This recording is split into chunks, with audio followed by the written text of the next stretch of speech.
Dans cette saison où Élie est en train d'opérer, il y avait Michée. Si vous étudiez, vous allez regarder dans 1 Roi 22, à partir du verset 15 en descendant, Michée, où il y avait 400 faux prophètes qui mentaient, et Michée était le seul à dire la vérité. Donc il y avait beaucoup plus de faux. Et lui dit que je suis seul. Mais pendant cette saison, Michée est aussi en train d'opérer. Mais Michée n'est pas connu. Il y a des prophètes qui sont connus, mais qui sont à la cour du roi, mais qui mentent. Et Michée est seul contre 400. Donc ça veut dire qu'il y avait peu de vrais, beaucoup plus de faux. Comment il ne connaissait pas Michée?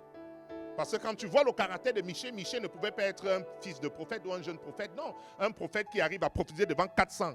Et il dit ce que le roi ne veut pas entendre au roi. Ça veut dire qu'on avait l'habitude d'arrêter Michée. Parce que le roi dit que tu as l'habitude de me prophétiser seulement les mauvaises prophéties.